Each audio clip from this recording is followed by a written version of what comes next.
Hello, everyone, and thank you for joining our live session today. My name is Larissa. I'm an event planner at Reactor, joining you from Brazil. Before we start, I have some quick housekeeping.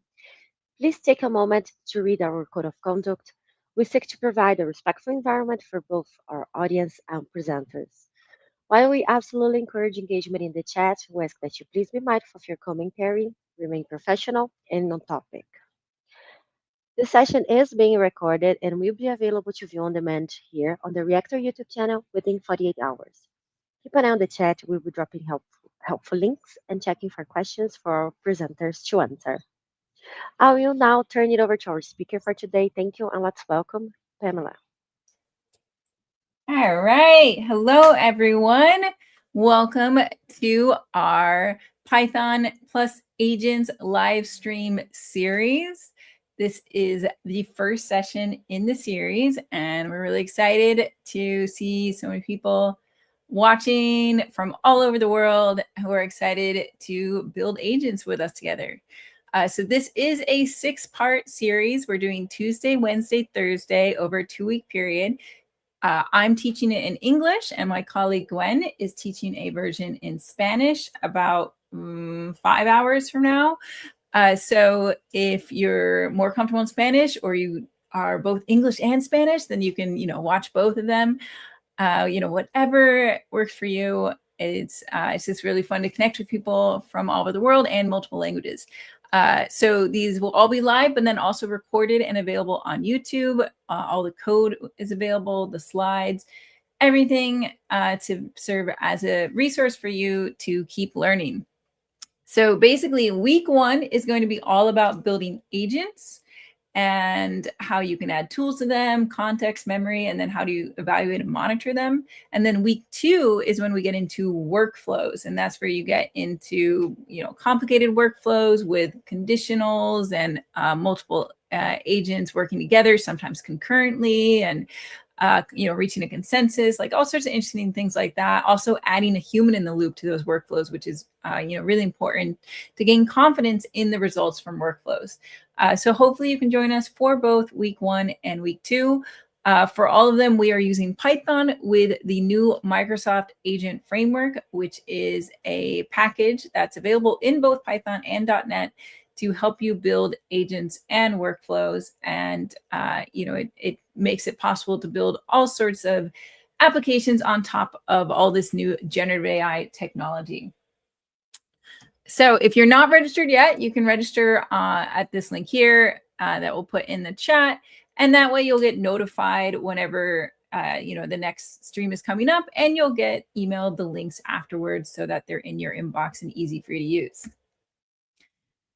So now let's get into it. Our very first session, building your first agent in Python with the Microsoft Agent Framework. These slides are available for you to reference online. So we can put that link in the chat.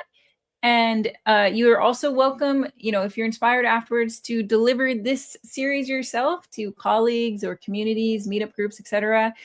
Feel free to build on these slides. That's why we make them available for your learning and teaching. So today we're going to be talking about what actually is an agent, right? Have we come up with a definition that we finally agree on? What are tools? How does tool calling work? Like, this is the foundation of agents that we need to really understand first.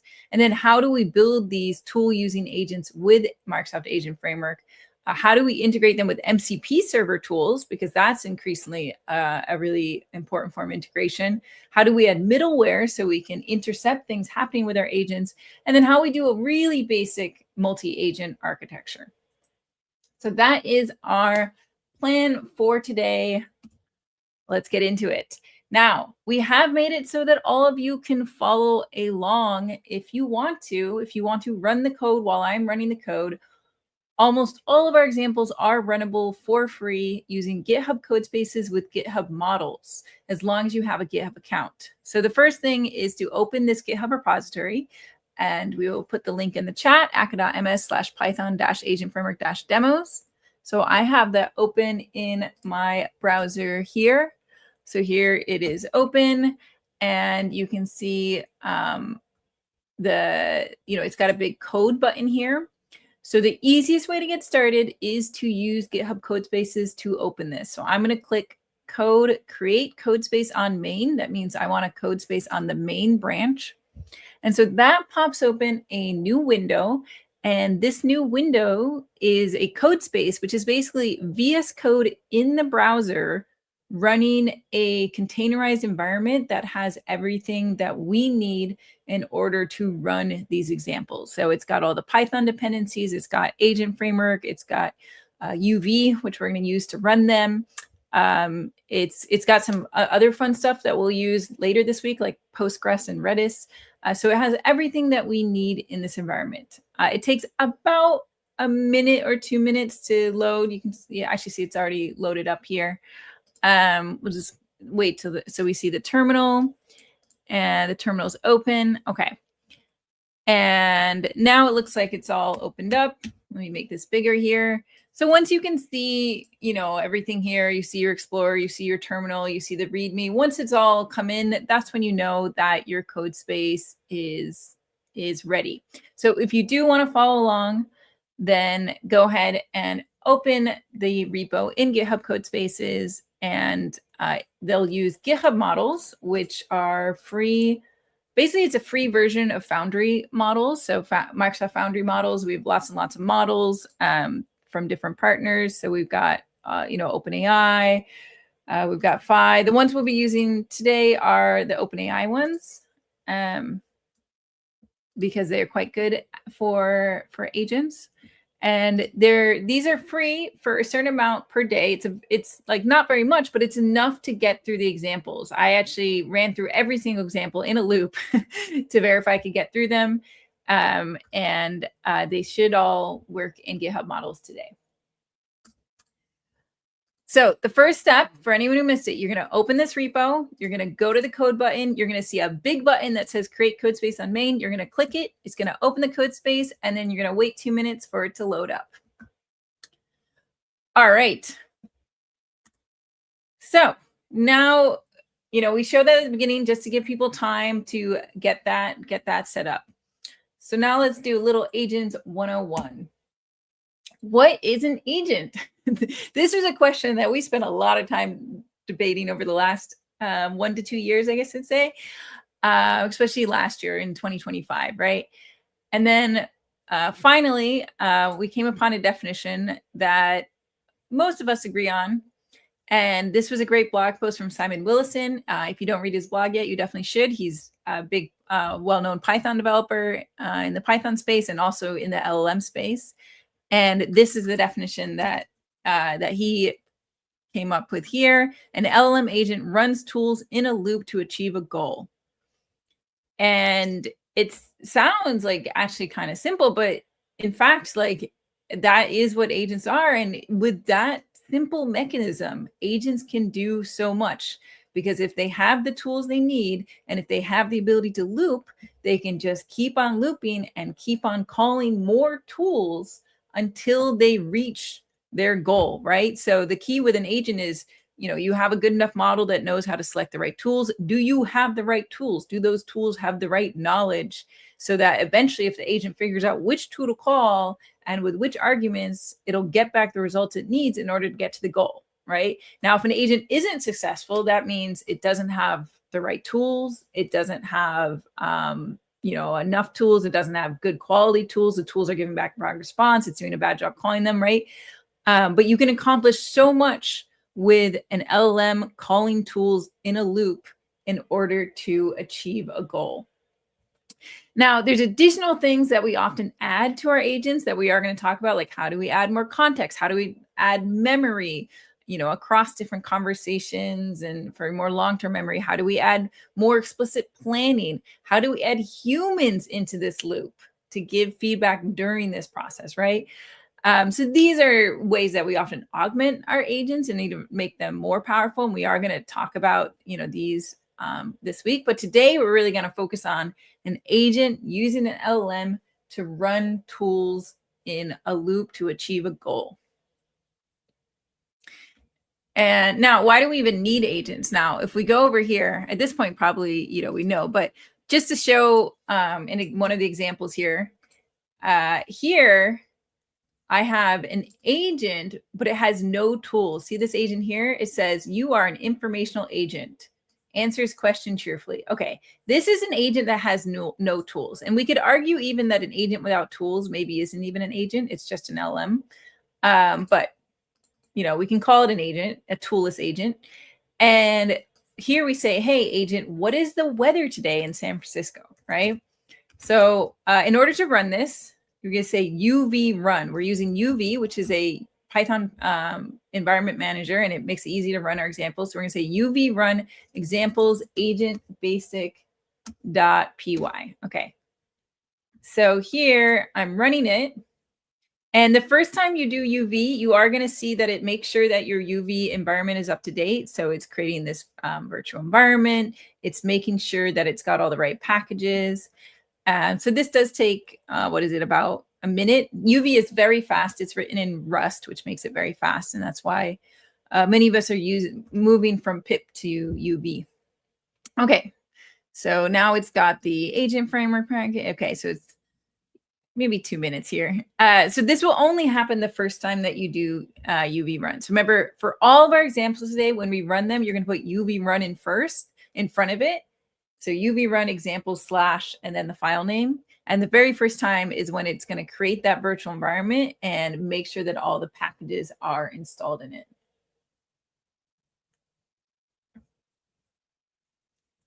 Okay, so here. And when you, just to see, so I know people are still looking for the code space button. When you click on code, there's a local tab and then there's a code spaces tab. So hopefully you should all see the code spaces tab, but it might default to local, in which case you'll want to go over to code spaces. All right, so it finally ran. So I'm just gonna, run it again just to have it be cleaner output here. But here you can see it says, I can't fetch live data from here, but I can help you get it quickly. So it ends up telling me where to go get the information, right? Because it doesn't have a weather tool, right? So this example of an agent that is actually, as a weather agent, it is not a useful agent because we haven't given it any tools to look up the weather, right? It needs tools where it can go to, weather.com or, the US weather site or whatever in order to find out what the weather is and accurately answer the question. And some LLMs, if you say, what's the weather today? They won't even admit that they don't know. They'll simply say, oh, it's sunny. And it's always sunny, right? So tools are also really important to reduce hallucinations from LLMs. So if users are constantly asking an agent a question, you ideally want that agent to have the tools to answer that question in a way that is grounded in reality, right? Okay, so that's why we need, agents with tools, is to be able to really accomplish a goal and not just be answering questions based off what's in the LLM's weights, right? I mean, the LLMs, they can do a lot based off what's in their weights, right? Very good at cooking, actually. But to really make them powerful and to make them work for our specific domains, like our internal private domains and our niche domains, we really need to equip them with domain-specific tools. All right, so how do we build an agent? There are many, many Python AI agent frameworks out there. This slide only has 4 of them listed, but I'm sure there's some that, some of you have used as well. There's just so many. Sometimes we joke that there's more AI agent frameworks than agents in the world. Everybody wants to build an agent framework, right? But here are some of the top 4 that I work with the most that you may have heard of, right? So the one that we're focusing on this series is the agent framework from Microsoft. This is the successor to AutoGen and Semantic Kernel. So if you were previously using AutoGen or Semantic Kernel, you should be moving everything over to agent framework because it has basically all the features of those and more, right? And it is more modern and more flexible. And then there's LangChain v1. So lots of people know LangChain because it was basically the first LLM framework that came out there. And that was LangChain v0. Earlier this year, like October 2025, they announced LangChain v1.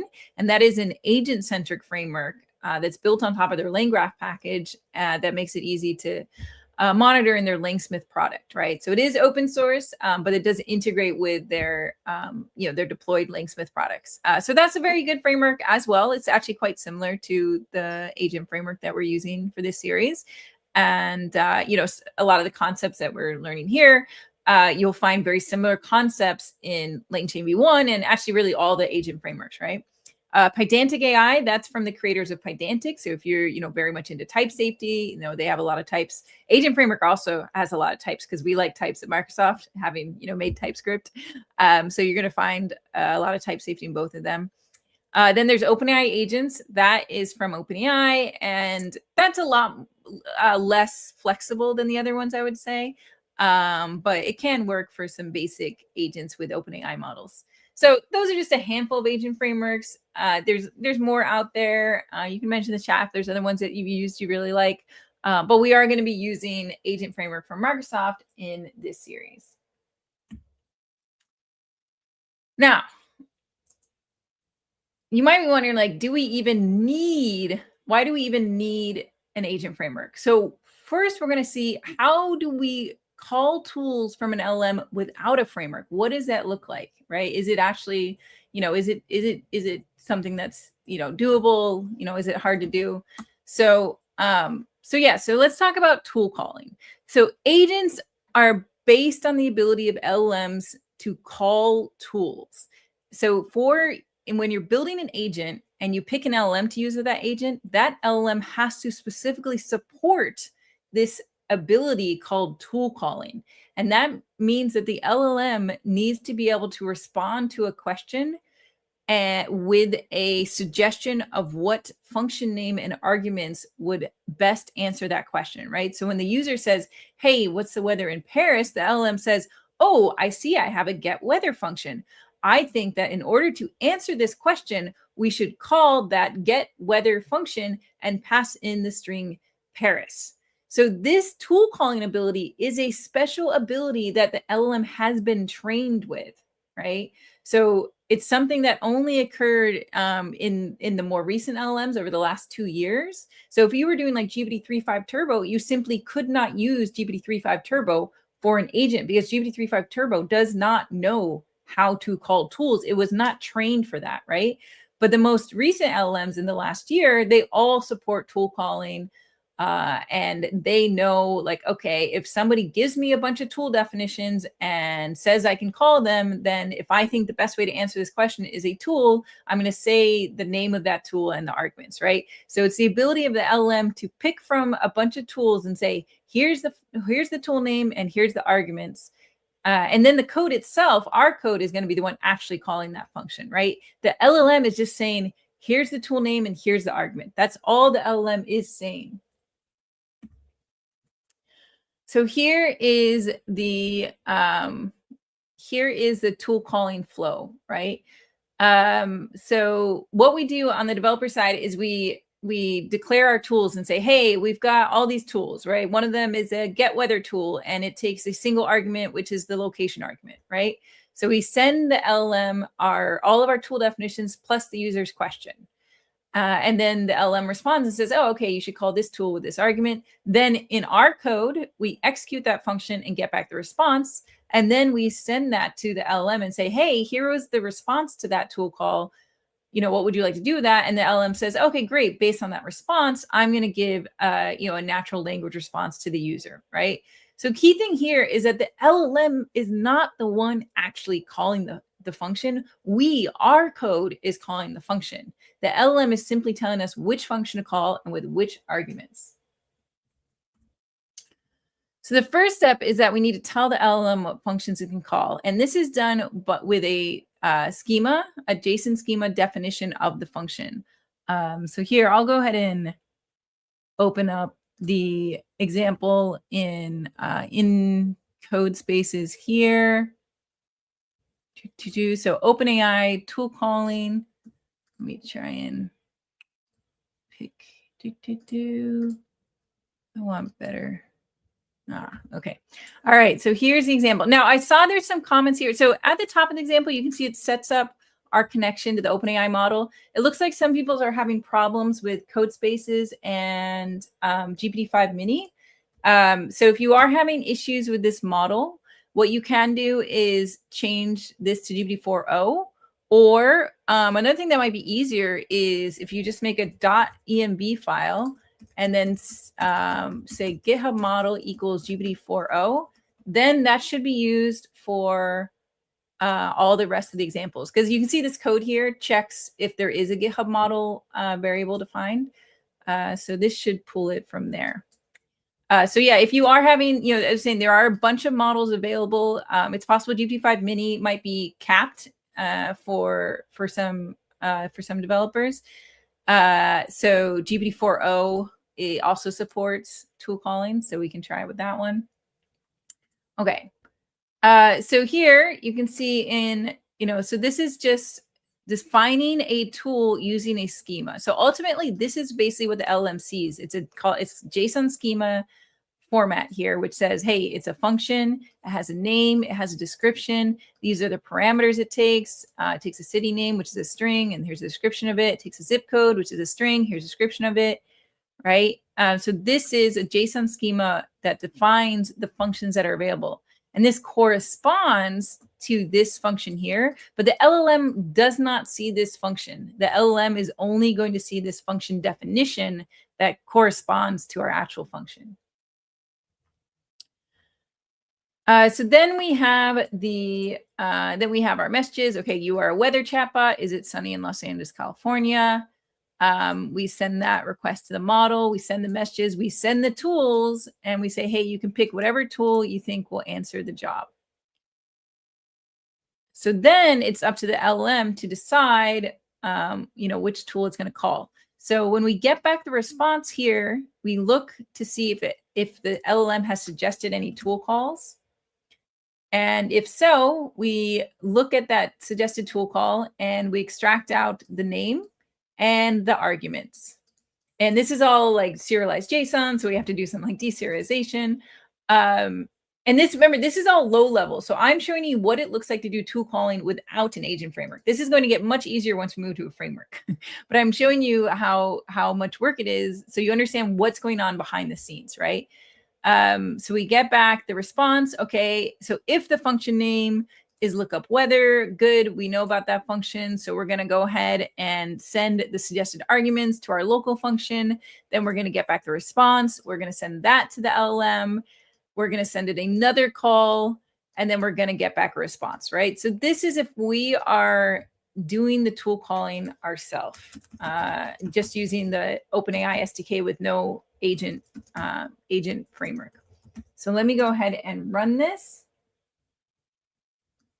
All right, and we can see that it got back the response from the function. So it called lookup weather with these arguments. It looked up the weather, and it says it gets that response from GPT-4o from GitHub models and says yes, based off of that response.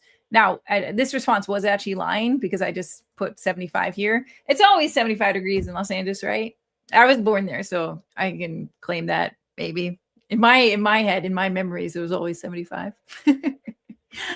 Okay, so this is what it looks like, you know, on the low level. Like if you were doing like an HP call, it would look very similar to this too, right? You're sending that JSON schema and you're getting back a response and you're extracting out from that response, what's the tool call? Does that correspond to a local function? Okay, let's call it. Let's test the response, right?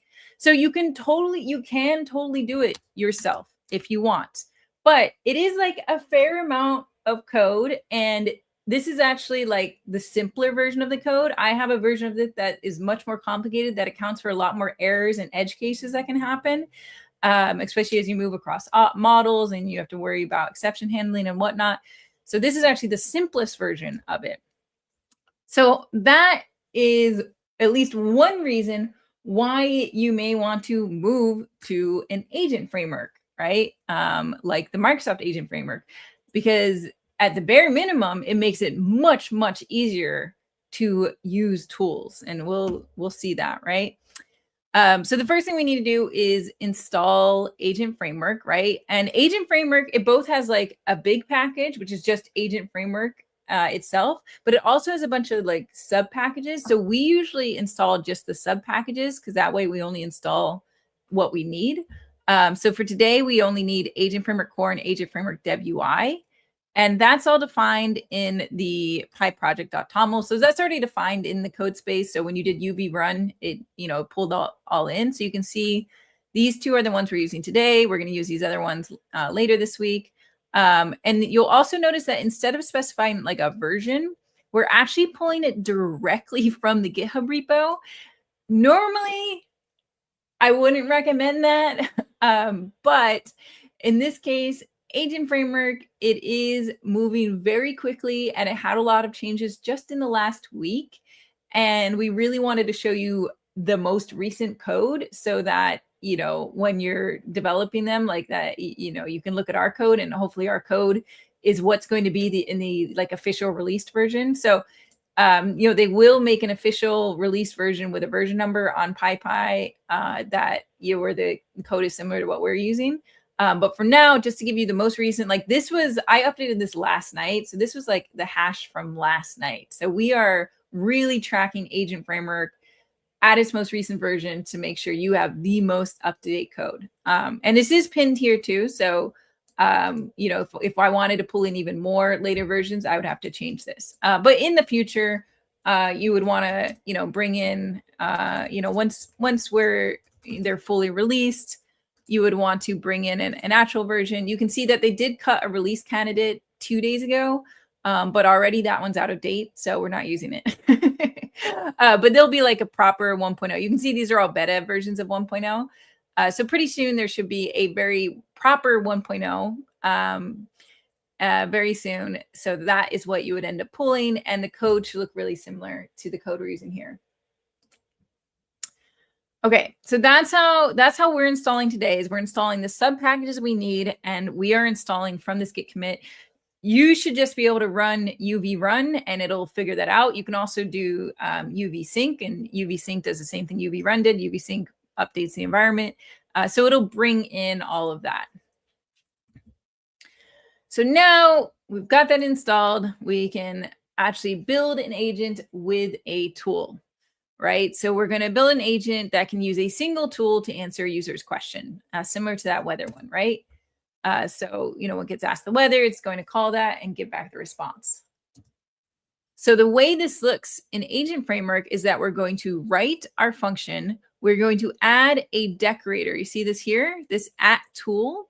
This is what's called a decorator in Python. It is, we decorate our function with it. So we say, hey, this function is a tool. This function is a tool. And so, and this decorator comes from Agent Framework. So, so now Agent Framework sees, oh, okay, this is a tool that, I'm going to treat it a certain way. I'm going to, be able to pass it to the LLM. So we declare our functions and we mark them as tools. And you can see in the arguments, I try to like really give as much information as I can when I'm writing this function, because what's going to happen is that this function here is going to get turned into that JSON schema we saw before. So we want that JSON schema of the tools to have as much information as possible. So that means, when I do an argument, I don't just have an argument name, right? I could just write city.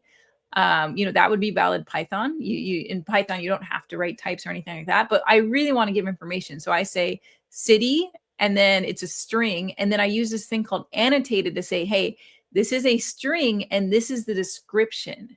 So that way, when Agent Framework builds out the JSON schema, it's going to say, hey, this function get weather takes a single argument. It's a city. That city is a string. And here's the description of that, right? So that's why you're going to see in our tools that we pretty much always have argument name, colon, annotated, data type, field, description, right? We want to give as much information to the agent as possible, right? Like equip it with everything it needs to know about how to call your function and how to call it well. And yeah, this decorator here, it is actually, we call it a decorator, but it is in fact a higher order function in Python. So it is basically like, if you want to write your own decorator, you're basically writing a higher order function that wraps the function and returns it. So sometimes when you call a tool, there is actually, you can pass in arguments to the tool, just like a function.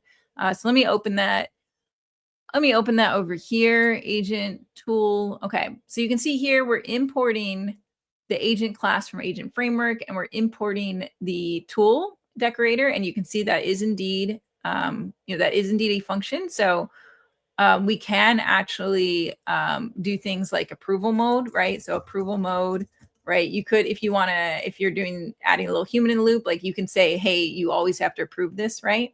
So you'll see this sometimes too with these decorators, is adding additional arguments in order to customize them. But for this, we can just say tool, and that's enough.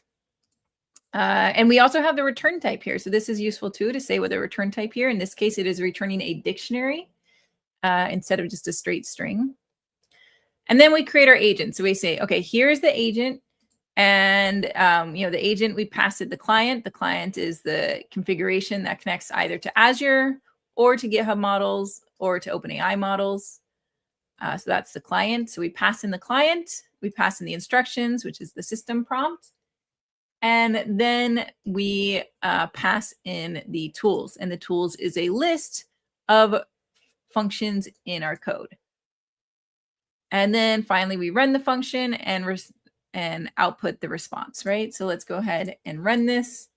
UV run examples agent tool.py. Oops, sorry, UV run examples agent tool.py.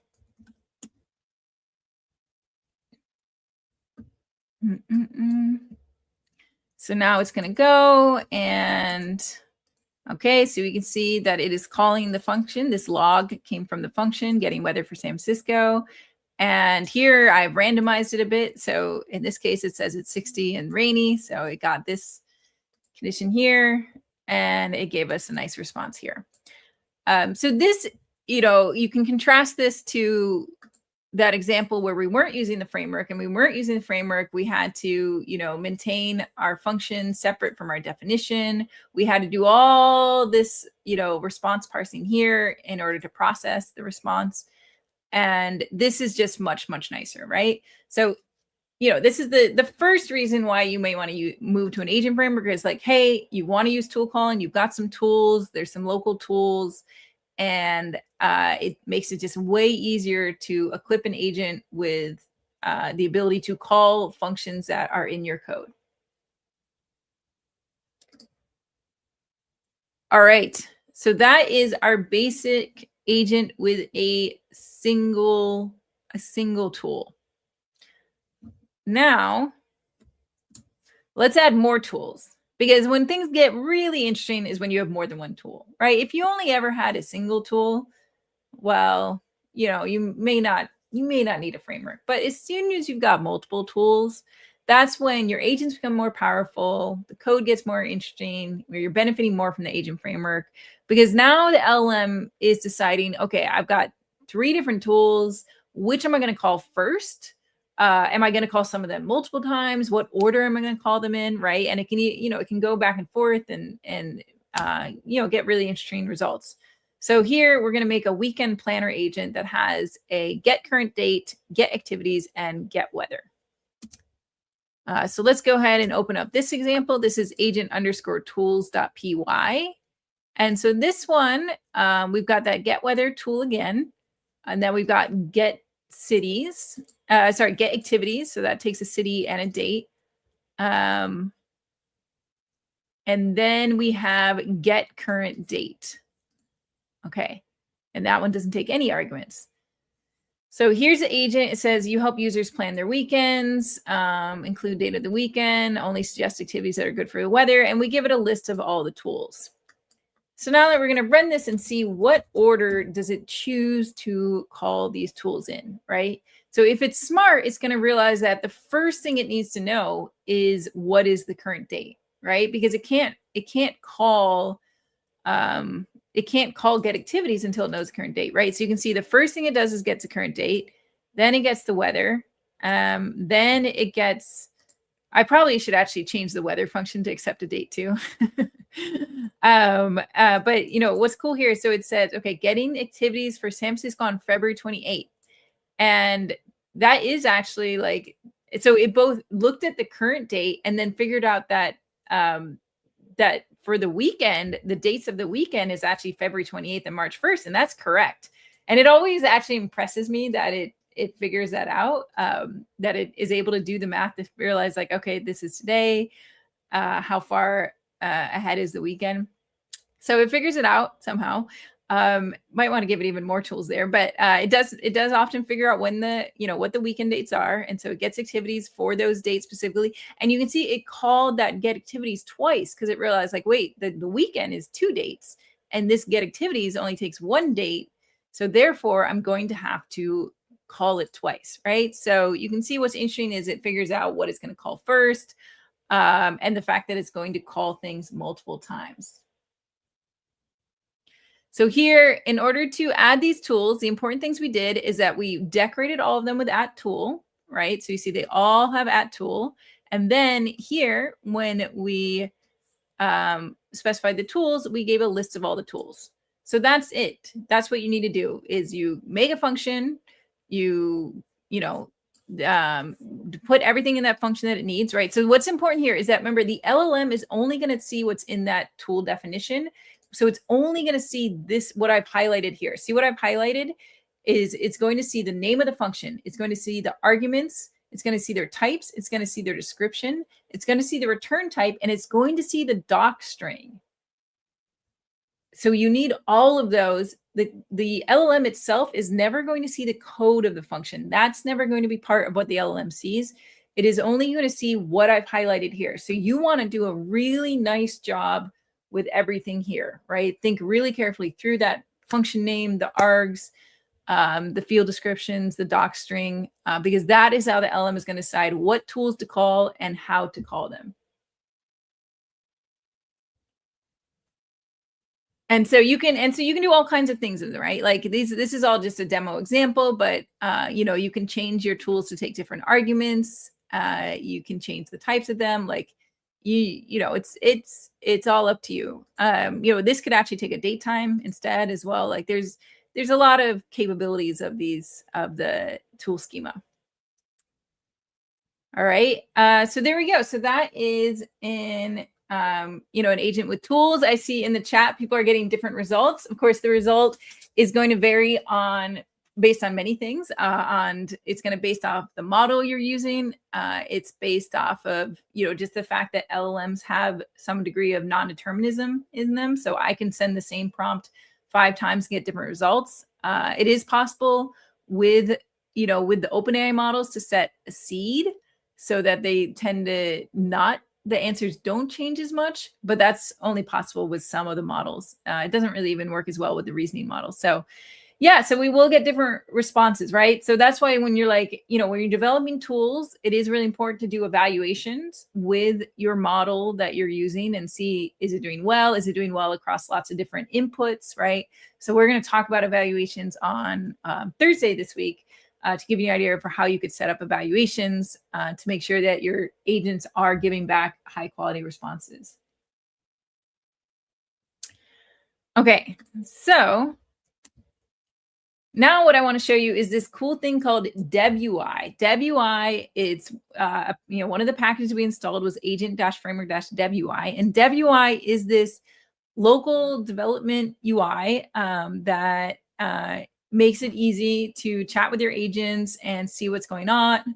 And yeah, it's really fun. So let's just see how it works. I've added DevUI support to almost all of the examples in this repo. So all you have to do is just add --DevUI when you're running it. So here I'm going to say --DevUI. And what that will do is we'll pop up a tab in the browser. And this should also work from Codespaces. I tried it this morning. So now what you see here is that we have this playground basically to send messages to our agent, right? Be like, okay, what's the weather in Berkeley, CA? Okay, so I send off a question and we can see that it's thinking. And what's cool over here is that we get back all the tool calls over here. So we can see, okay, I decided to call get weather. And it got back this response, and then it called get current date with no arguments because there's no arguments. Then it got back this result. right? And so it shows you everything that it does. Oh, and right, I asked what's the weather. Okay, tell me what I can do this weekend. I forgot this is a activity planner. I was like, why didn't you call the other one? Well, I didn't tell. That's the thing. Like, it's only going to call the tools it needs to call, right? So now, let's see. So now we're going to get hopefully another call to the get activities. All right. Tools. Okay. Yeah, it says tools 6. Okay. Where did the new one go? Wait, I'm going to go back to events and then refresh. Okay.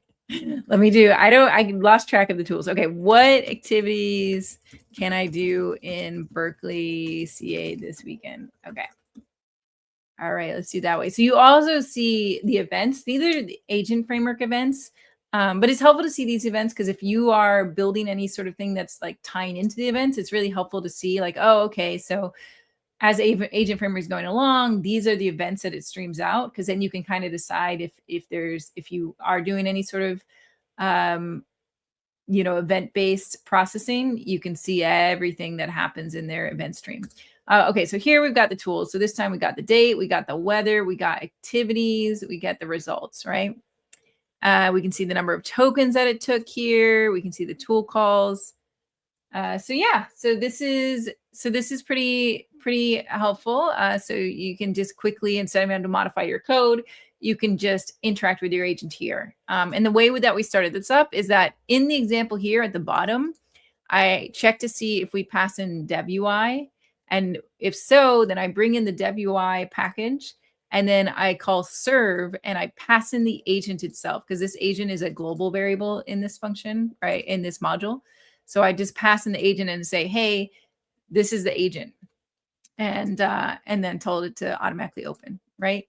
So that way I can either run the example directly if I want to, just with this example query here, or I can run DevUI with the agent, and then I can just put an arbitrary input.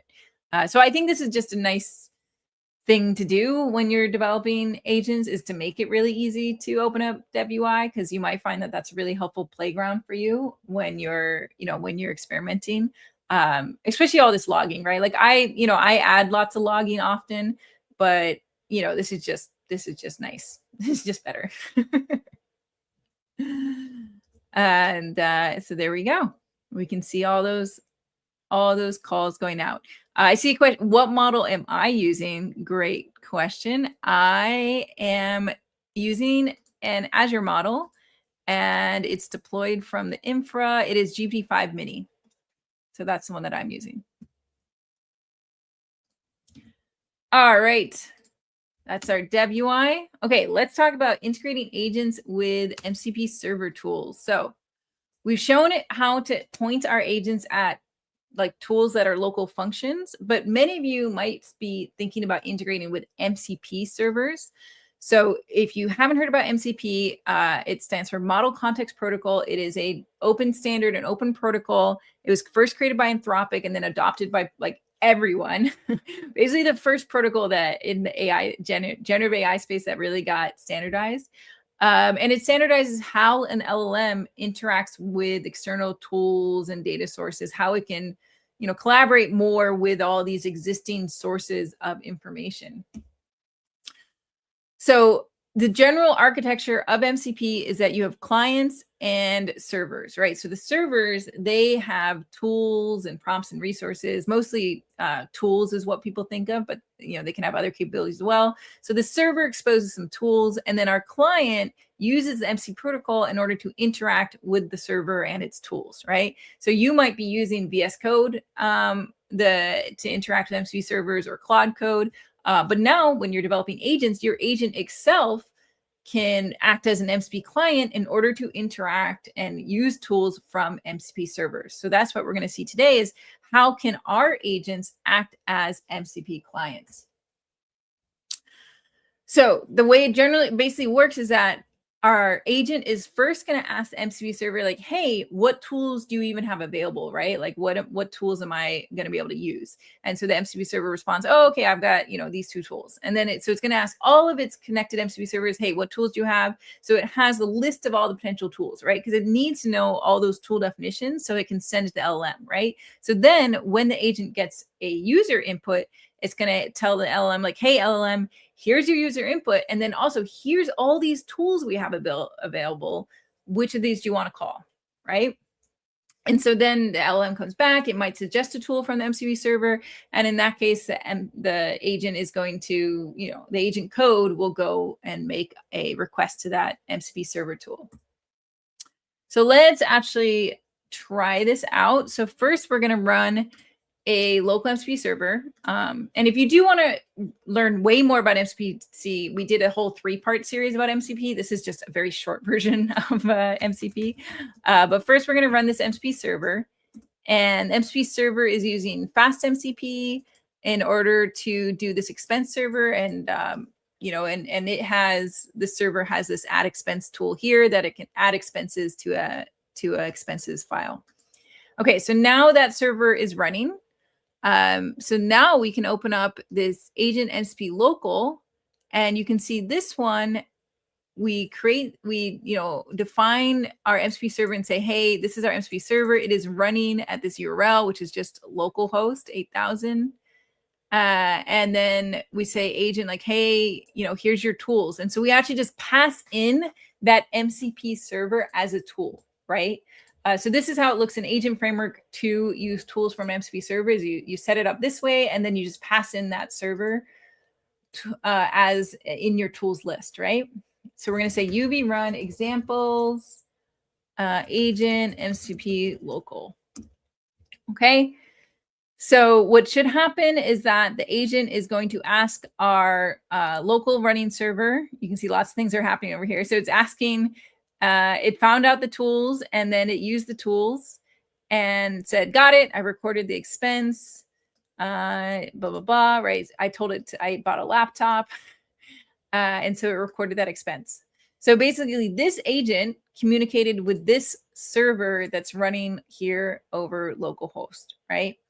But this server could be running anywhere. It could be running on a deployed endpoint, right? On HPS, on like Azure Container Apps or whatever. It just, the agent just needs to know where is that server. If you have any auth headers, like keys or whatever, you would pass these in here as well. And so that it's able to say, hey, server, tell me your tools. Great. Now I can call them.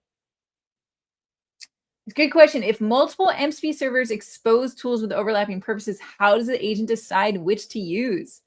Yeah, it's a really good question because it's going to have a hard time. That's why there's a lot of thought that should go into connecting agents to MCP servers, and a lot of thought that should go into MCP server design. So if you yourself are the ones designing those servers, you do want to be really specific with the tool names and descriptions to make it really clear when they should be called, right? It's, what you can do is if you don't control the MCP servers, you put stuff in your system prompt that says, hey, for such and such task, you're going to do this. For such and such task, you're going to use this, right? So you can, if you need to, you can be specific in your system prompt and tell it like, hey, use this tool from this server for this job. Ideally, you don't have to, but sometimes you do need to do that. So you can put that in your system prompt. All right, we can also point an agent at a remote MCP server, as I was saying, that MCP servers can be all sorts of places. So one that we like using a lot is the Microsoft Learn server. It's really good if you're trying to learn about how to use anything on Microsoft, because all of our documentation is here, and they've got this Learn server here, and it does not require authentication, so we don't have to pass in any auth header. So we say we help with Microsoft documentation questions, use the tools, here's the tool. And then I'm asking, how do I create an Azure storage account using the Azure CLI? So let me go ahead and run this one. Now, this is the example that uses the most number of tokens, because this MCP server definition, actually the schema for it is quite large and requires a lot of tokens. So we did have to change. You'll notice that it says GPT-4.1 mini. So we did actually explicitly use 4.1 mini here because I had the most success using more tokens with that model. But I will warn you that when I first ran it, I got a token, like basically over token error, because GitHub models, if you're using GitHub models, it's not a problem for Azure, but with GitHub models, they do cap the amount of tokens that can go in, and MCP server definitions, those tool definitions, can potentially be really large. And in this case, they're so large that they went over the token limit. So yeah, if you are using GitHub models, you may see that issue. So here we go. We got back a response, and it's based off of what it found in that learn documentation there. Okay, so now we've seen how to connect to local tools. We've seen how to connect to MCP servers, both ones we define ourselves and ones that exist, you know, in deployment. If you want to get deeper in MCP, do check out the series we did in December. But that's gonna, you know, that is gonna cover a lot of your kinds of tools. So now let's look at a different concept, which is agent middleware. And this is how we're going to be able to make agents that are have more interesting functionality in there. So basically, middleware is something that, you know, sits in the agent at different stages of the process of the agent running. And with the agent framework, there's actually 3 different places that middleware can sit. So they have this notion of the agent middleware, the chat middleware, and the function middleware. So depending on where you want middleware, you're going to pick one of these places for it to sit, right? And each of them get passed in different context, right? And the reason there's these 3 places, because an agent is like a high level concept, right? The agent has this notion that it has associated LLM that is calling tools, but it is the highest level concept, right? It is an abstraction layer on top of these other layers. So this agent context, you know, it does have access to the messages and to the response of the agent, and it doesn't have access to much else. The chat middleware, that one's really interesting if you're trying to like specifically alter something having to do with the LLM. So if you're trying to, you know, change the options getting sent to the LLM or monitor what's happening to the LLM, you may want to put something at the chat middleware layer. And then we have the function middleware, and that's really watching to see all the function calls that happen. So if you wanted to do some, auditing, or like, you know, if you want to watch and see what's happening to those functions and like change what's happening when it's calling functions, you would put something at the function middleware layer, right? And this is more of an advanced topic. Like, you may not need middleware, but the thing is, once you need it, it's really, really helpful, right? You're going to see that it can open up, you can make agent framework much more flexible than otherwise, right? So I think it's really important for every agent framework to have some notion of middleware. I know LangChain V1 has a lot of great middleware as well. So I think you need this middleware concept so that you can really make your agents flexible enough for your scenarios. So let's walk through this agent middleware example. We have this. So what we do is we define a function, and this function, so for agent middleware, this function is going to take an agent context, and it's going to take this call next, basically like callback function. And first, the agent middleware is going to do whatever it wants to do before the agent starts. Then you call next, and that's going to basically run the agent. And then you can do whatever you want to do after the agent runs, right? So you define this function, you do whatever you want to do before, you call next, which actually executes that agent and does a single run of it, and then you do whatever you want to do after. Now we're going to see similar stuff for each of the kinds of middleware. So for chat middleware, the difference here is it takes a chat context instead. But once again, we do whatever we want to do before the chat completion goes out. Then we call next, and then we do whatever we want to do after. Okay. Function middleware, very similar. We get a different kind of context. We do whatever we want to do before the function gets called. Then we call next, and the function actually gets called. And then we do whatever we want to do after. And this time we have access to the result of the function, right? So before the function's called, we don't have the result, but after the function's called, we do have the result. So you see, this is the general pattern of middleware, right? You have a function, it gets a context, it gets a callable, you do the pre-process, you do the next step, and then you do whatever you want to do for post-processing. You can also do class-based middleware, which is similar, but instead of a function, you're going to inherit from the middleware class. And that way you can do like a whole initialization function, and then you just have to define process, and the process is going to look like what we saw before.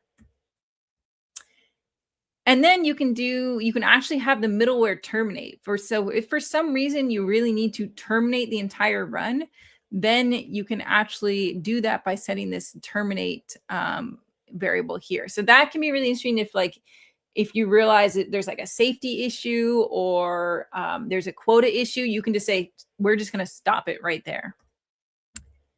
So we set up all this middleware, and then we need to register it, right? So in order to register the middleware, when we create the agent, we just pass in a whole list of middleware here, right? So we have middleware, and then there's a list which it says like here, this middleware, this middleware, this middleware, this middleware, right? So here we have a list of 6 different middleware. So let me actually open this middleware. This middleware file here is doing a lot. Let me run it. And okay. So UV run examples, agent middleware. All right. Okay, so you can see basically we have all these logs out here from different kinds of middleware. So I've added like a logging middleware. I've added a middleware that can count the number of messages. I've added a timing middleware that's checking to see how long how long does an actual function take. That could be useful. I've added a blocking middleware, and the blocking one says, hey, we're just going to completely block any request that contains the word nuclear, right? So that's an example where we actually terminate if it, if it includes a word. And yeah, so a lot of these really I was just doing logging, but you can actually change things about the requests as they're happening. And you can even terminate the request using middleware.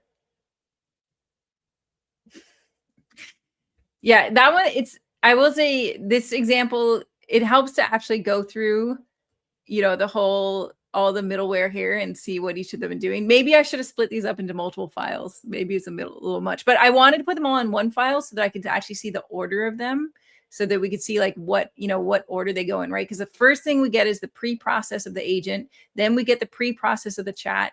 Then we get the pre-process of the function. Then you see it goes all the way through the function. We get to the end of that. Then we go to the post-process of the chat.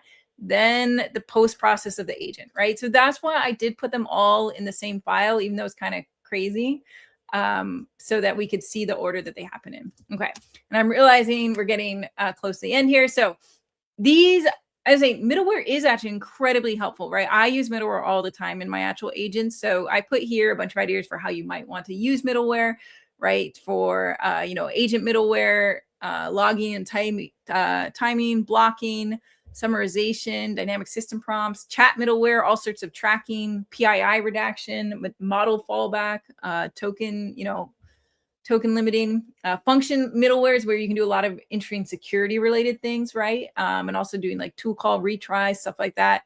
And the cool thing about middleware is that then you build a middleware once, you could use it across agents, right? So if you're working at an organization, you might imagine you just have a repo that just has a bunch of useful middleware and you're all just reusing each other's middleware, right? So I'd imagine seeing like kind of like a middleware gallery, like a middleware ecosystem come up.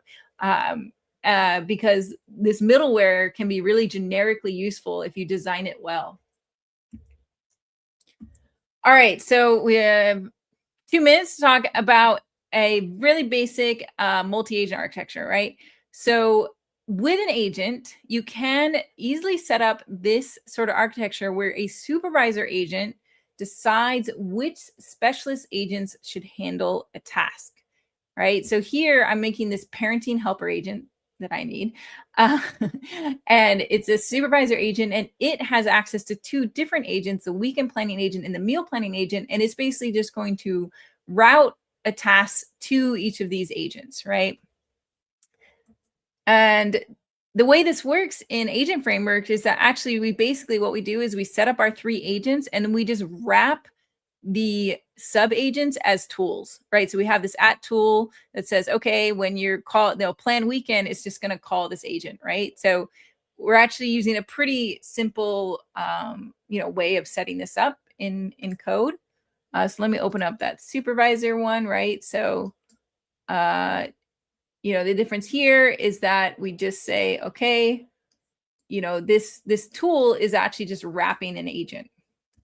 So this is basically the simplest way that you can do a multi-agent architecture if this particular approach works for you. Like this works when, based off the question, like it clearly can pick which of these subagents to run, right? The tasks are pretty discrete, planning meal versus planning a weekend, right? So it can decide where to go. This is not going to work for all sort of situations, but I wanted to show this because this is something we can build just based off of what we've seen today, right? We create an agent and then we just create tool functions that wrap the subagents, and then we have a simple supervisor with specialist agent architecture. Okay, so then it's calling plan wheel, and then that one's doing that one is just operating the way it would normally operate. Now we're going to talk way more about multi-agent architectures in week 2 when we talk about workflows, because a lot of times you're going to want to use workflows when you're involving multiple agents. So this is a plug to join us for week 2.